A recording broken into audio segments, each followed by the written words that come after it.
Assalamualaikum warahmatullahi wabarakatuh. Waalaikumsalam.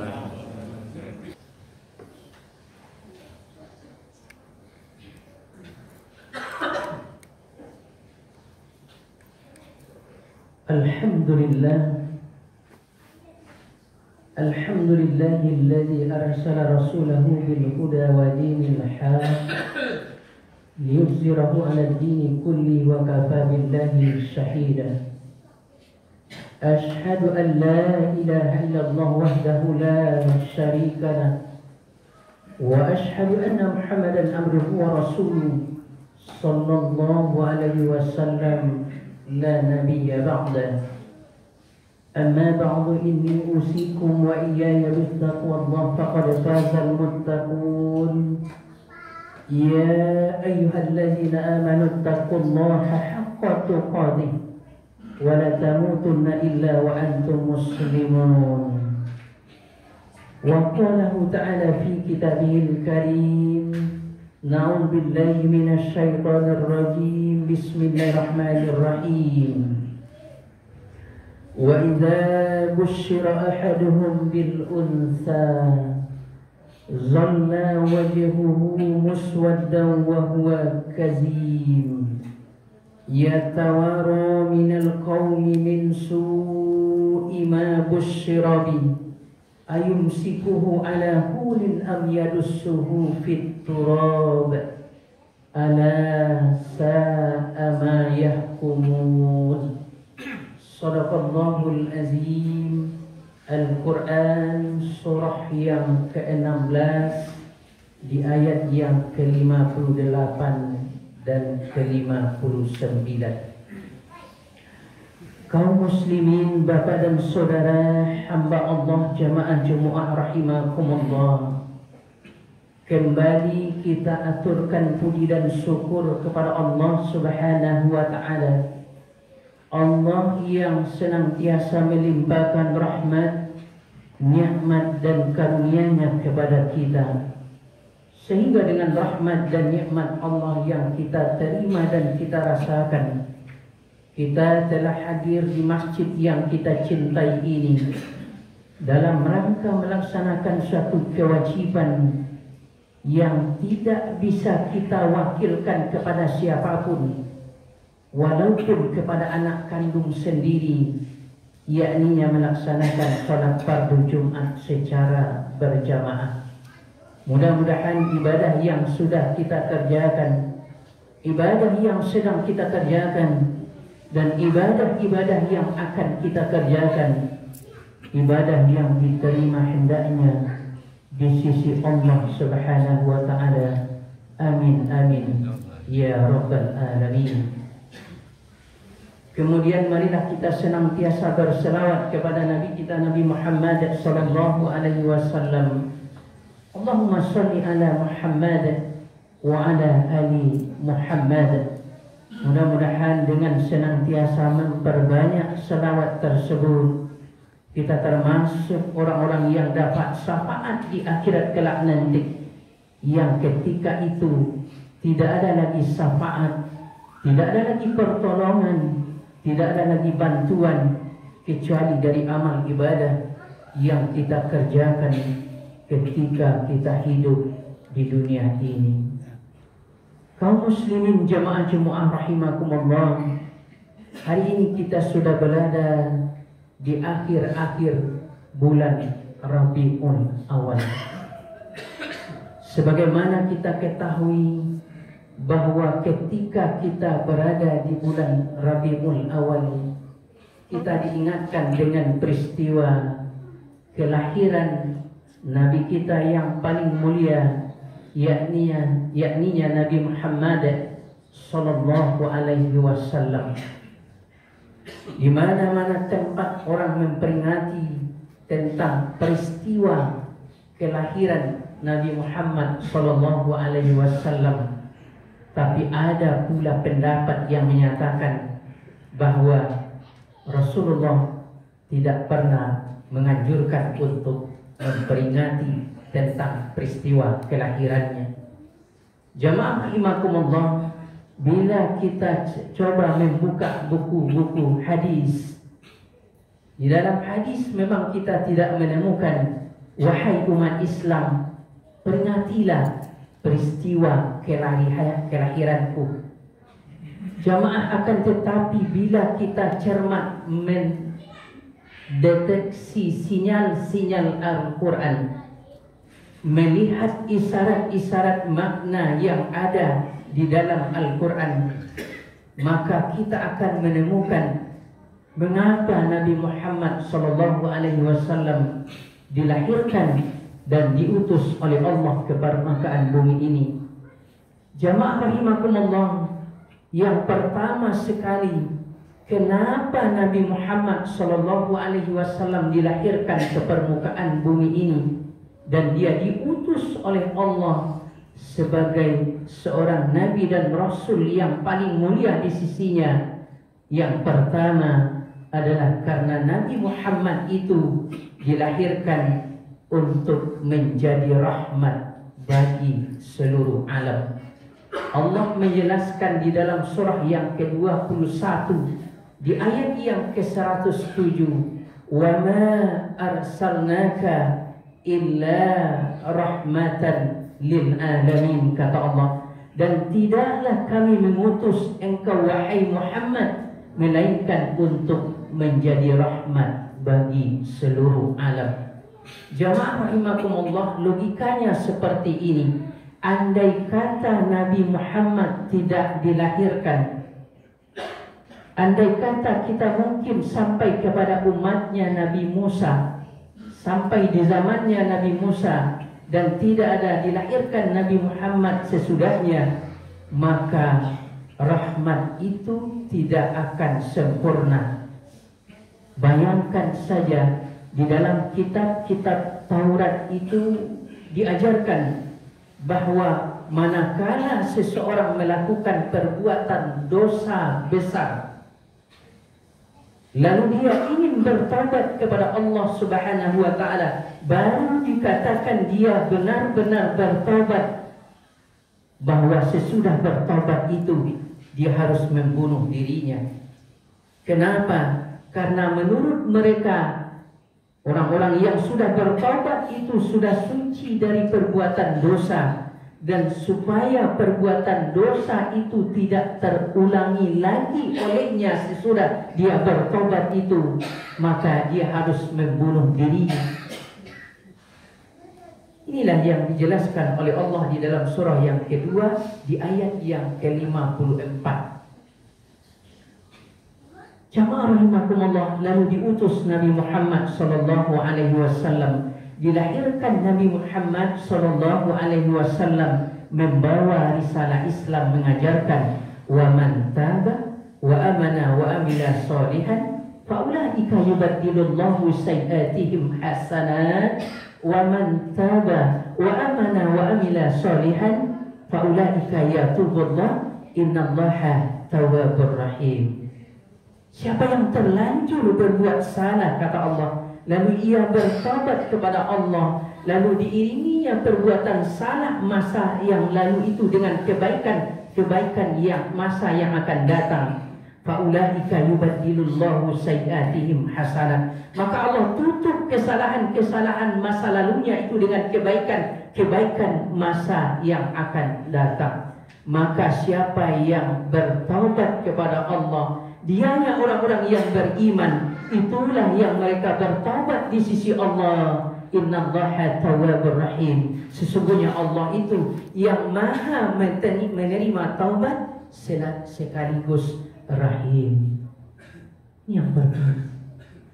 Lalu kalau kita lihat pula yang kedua, andai kata kita hanya sampai kepada Nabi Musa alaihi salam dan tidak dilahirkan sesudahnya Nabi Muhammad SAW, maka rahmat itu tidak akan lengkap dan tidak akan sempurna.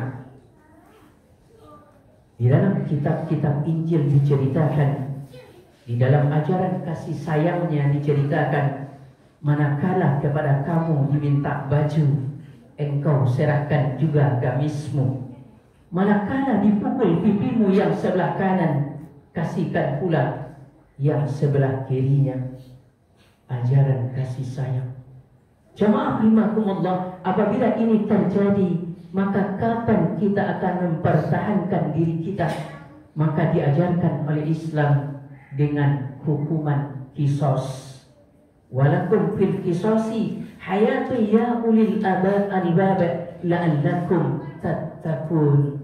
Lalu Allah mengajarkan kepada kita bahwa kita itu adalah umat yang terbaik yang dilahirkan untuk manusia, baik yang dahulu maupun yang sekarang, karena kamu itu punya kuwah, punya potensi, punya kekuatan.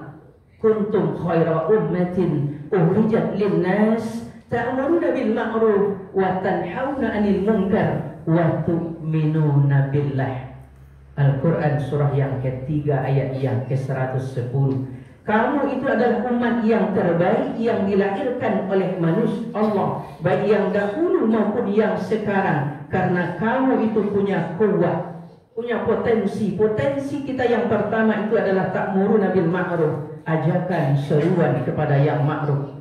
Yang kedua, tanhauna 'anil munkar, mencegah dari perbuatan yang mungkar. Yang ketiga, tu'minuna billah, beriman kepada Allah Subhanahu wa taala. Jamaah rahimakumullah, apabila yang tiga ini ada di tengah-tengah kehidupan kita, ada di tengah-tengah masyarakat kita, ada di tengah-tengah rumah tangga kita. Yang pertama, ajakan kepada yang ma'ruf. Yang kedua, mencegah dari perbuatan yang mungkar. Yang ketiga, beriman kepada Allah Subhanahu wa taala. Iman bukan hanya sekadar di lisan saja, maka selama itu pula lah kita disebut dengan khaira ummah, sebaik-baik umat yang hadir ke permukaan bumi ini, yang dilahirkan oleh Allah, yang bisa memberi warna yang baik kepada orang lain dan tidak diberi warna oleh orang lain, yang bisa memberikan contoh yang baik kepada orang lain dan tidak hanya mencontoh kepada orang lain.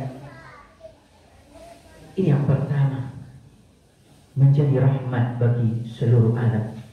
Kemudian yang kedua, jamaah rahimakumullah, kenapa Nabi Muhammad sallallahu alaihi wasallam dilahirkan dan diutus oleh Allah ke permukaan bumi ini?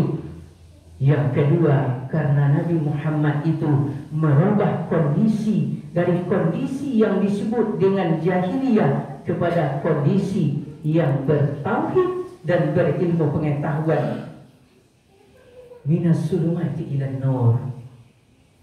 Inilah ayat yang Habib bacakan pada khutbah tadi di dalam surah An-Nahl, surah yang ke-16 ayat yang ke-58 dan ke-59. Bagaimana kondisi yang terjadi sebelum Nabi Muhammad dilahirkan? Kondisi yang gelap gulita atau yang disebut dengan kondisi jahiliyah. Wa iza bussira ahaduhum bil untha zalla wajhuhu muswadda wa huwa kazim, kata Allah. Bila seorang anak diberitahu, bila seorang bapak diberitahu di rumah telah lahir seorang anak al-unsa atau bil unsa, zalla wajhuhu muswadda wa huwa kazim, gelap wajahnya menjadi merah, wa kazim, dan dianya sangat marah sekali. Kalau hanya sekedar marah saja tidak masalah.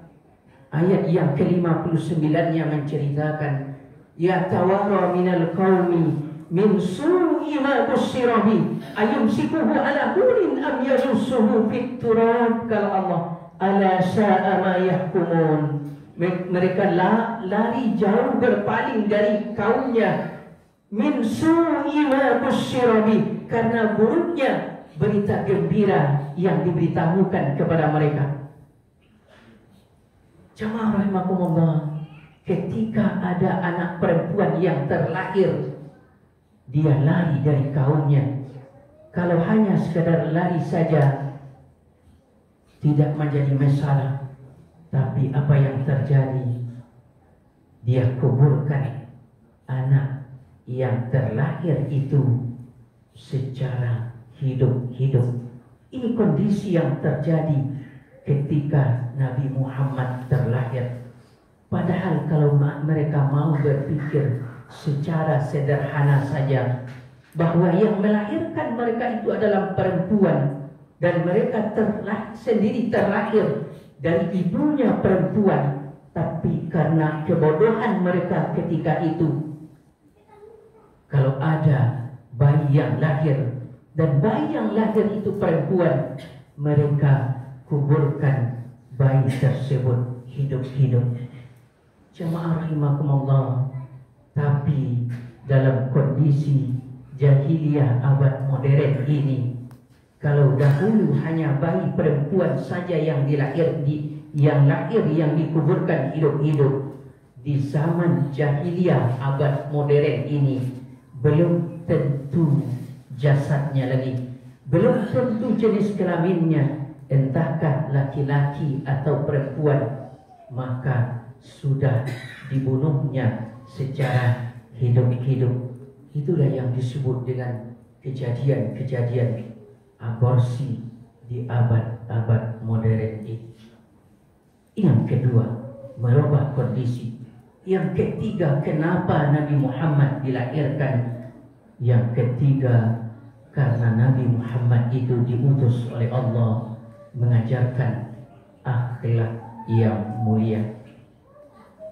Baca dan di dalam surah Al-Qalam, surah ayat yang keempat, innaka la'ala khuluqin azim, kata Allah, sesungguhnya Nabi Muhammad itu benar-benar berada di atas akhlak yang sangat agung sekali, yang sangat mulia sekali. Jemaah rahimakumullah, akhlak tidak sama dengan moral. Akhlak tidak sama dengan moral. Moral ditentukan oleh bangsa, akhlak dipunyai oleh Islam. Menurut orang-orang Barat itu bermoral katanya ketika dia berpakaian seadanya, membuka-buka auratnya, lalu dia lalang di tempat yang ramai. Menurut orang-orang Barat tersebut, bermoral katanya ketika ada perempuan, orang yang muda-mudi bercium-ciuman di tempat-tempat yang ramai, berpeluk-pelukan, dia bermoral saja menurut mereka. Tetapi ketika dibawa ke negeri timur, maka orang akan berkata dia adalah orang-orang yang tidak berakhlak sama sekali. Karena itu akhlak tidak sama dengan moral. Nabi Muhammad diutus mengajarkan akhlak yang mulia. Di dalam pepatah Arab dikatakan, innamal umamu akhlaquhum ma baqiyah wa in humu akhlaquhum zahabu. Tegaknya rumah karena sendi hancur, rumah binasa. Tegaknya bangsa karena budi hancur, runtuh bangsanya. Nan kurit hundi, nan merah saku, nan baik budi, nan indah bahasa. Hari ini berapa keindahan-keindahan bahasa yang masih dipertahankan oleh orang. Ingat, setingkat anggota DPR RI saja dia seenaknya berkata perkataan yang menyakiti hati masyarakat. Karena itu jamaah rahimakumullah, ketika kita mengenang peristiwa kelahiran Nabi Muhammad itu mengajarkan kepada kita akhlak yang mulia di sisi Allah. Bagaimana akhlak Nabi Muhammad itu? Allah menyatakan di dalam surah yang ketiga ayat yang ke-159, wa bima rahmatin minallahi linta lahu. Maka disebabkan rahmat dari Allah lah Nabi Muhammad itu berlaku orang-orang yang lemah lembut kepada siapapun. Jemaah, ini setidak-tidaknya kenapa Nabi Muhammad Sallallahu Alaihi Wasallam dilahirkan dan diutus oleh Allah ke permukaan bumi ini. Yang pertama tadi karena Nabi Muhammad dilahirkan membawa rahmat bagi seluruh alam. Yang kedua karena Nabi Muhammad dilahirkan atau diutus untuk membawa kondisi dari kondisi jahiliyah kepada kondisi yang bertauhid dan berilmu pengetahuan. Dan yang ketiga karena Nabi Muhammad mengajarkan akhlak yang mulia di sisi Allah Subhanahu wa ta'ala. Semoga khutbah ini ada manfaatnya bagi kita bersama. Camkanlah fa'tabiru ya ulil albab la'allakum turhamun. Alhamdulillah, alhamdulillahi ghafiri zambi wa qabili tawbi syadidil iqab zid tawli la ilaha illallah wahdahu la syarika lah wa ashhadu anna Muhammadan abduhu wa rasuluh sallallahu alaihi wasallam la nabiyya ba'da. Amma ba'du inni usikum wa iyaya bittaqwallah faqad fazal muttaqun. Ya ayyuhalladzina amanu taqullaha haqqa tuqatih wa la tamutunna illa wa antum muslimun. Jemaah rahimakumullah, sedikit kita tambahkan pada khutbah yang kedua ini. Kalau tadi kita sudah sampaikan kenapa Nabi Muhammad SAW diutus oleh Allah, ada 3 poin dasarnya. Maka ada yang terakhir sebenarnya Nabi Muhammad kenapa dilahirkan. Setidak-tidaknya adalah karena Nabi Muhammad yang terpenting adalah mengajarkan ibadah kepada Allah Subhanahu wa ta'ala. Yakninya hubungan vertikal antara makhluk dengan sang Khaliknya. Ini tidak boleh terputus jamaah rahimakumullah. Sedikit pun tidak boleh terputus. Manusia diberi oleh Allah 3 keistimewaan. Ada akal, ada hati, ada nafsu. Yang 3 ini liar. Menundukkan yang 3 ini hanya satu saja namanya hidayah Allah. Hidayah Allah hanya akan datang melalui ibadah. Tiada hidayah tanpa ibadah. Karena itu betapapun hebatnya seseorang, betapapun kayanya seseorang, betapapun tinggi jabatan yang dia sandang, ketika dia tidak melaksanakan ibadah kepada Allah, maka nilainya tidak lebih dari bangkai yang berjalan di sisi Allah Subhanahu wa ta'ala. Innallaha malaikatahu yashalluna 'alan nabi ya ayyuhallazina amanu sallu 'alaihi wa sallimu taslima. Allahumma shalli ala Muhammad wa ala ali Muhammad kama shallaita ala Ibrahim wa ala ali Ibrahim wa barik ala Muhammad wa ala ali Muhammad kama barakta ala Ibrahim wa ala ali Ibrahim innaka Hamidum Majid. Allahumma ighfir lil muslimina wal muslimat wal mu'minina wal mu'minat al ahya'i minhum wal amwat fil barri wal bahri amin amin ya Allah ya rabbal alamin. Allahumma rabbana zalamna anfusana wa illam taghfir lana wa tarhamna lanakunanna minal khasirin. Allahumma rabbana sunubana wa liwalidayna warhamhuma kama rabbayana shighara. Allahumma awlina bil ilma wa zayyina bil ilma wa akrimna bit taqwa wa jamilna bil afiyah. Allahumma rabbana atina fid dunya hasanah wa fil akhirati hasanah wa qina azabannar wa qina azabad dunya wa qina azabal kubur wa qina azabal akhirah wa qina azabal mahsyar wa qina azabannar. Subhana rabbika rabbil izzati amma yasifun wassalamu alal mursalin walhamdulillahi rabbil alamin wa la zikrullahi akbar. Aqimus shalah. Allahu akbar, Allah